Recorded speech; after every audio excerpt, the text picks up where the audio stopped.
Top tip number 9, isolate your subject. If you can isolate your subject, it can often make a far more striking and memorable photograph. Oftentimes I see photos where the subject is wonderful, the lighting is beautiful, but the background is so distracting, or the subject has something growing out of their head. One of the easiest ways to overcome this problem can be to move just a little bit to one side or the other, and you'll notice the relationship between your subject and the background can change quite dramatically.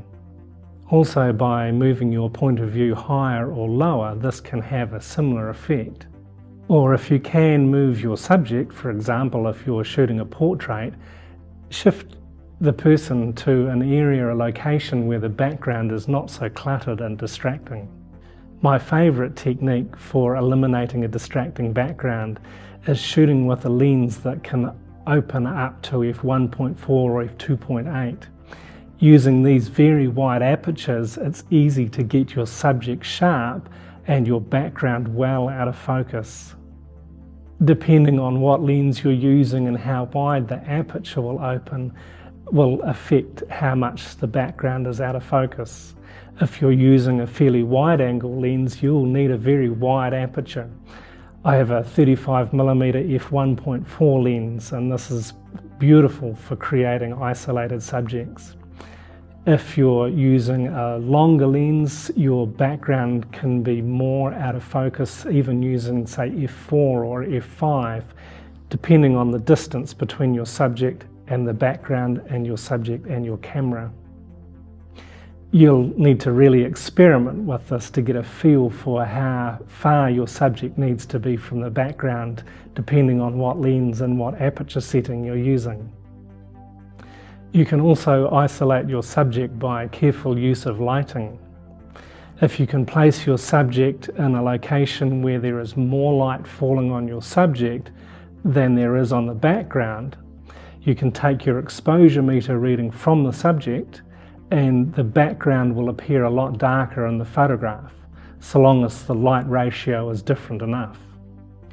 Also, if you have a situation where your subject is a much lighter tone than your background, even if the lighting conditions are the same, there may still be sufficient difference between the light reflected off your subject than is reflected off the background to really isolate your subject nicely. I shoot this style of portrait against a black background where both the background and the subject are in similar lighting conditions.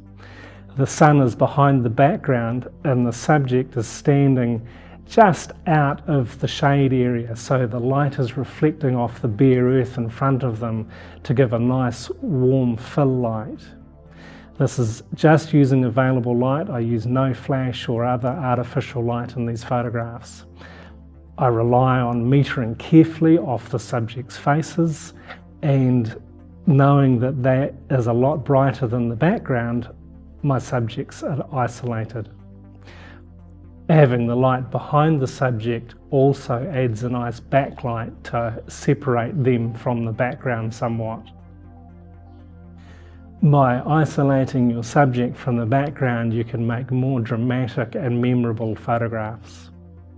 As you begin to see situations where you can isolate your subject from the background, you will be more creative with your camera.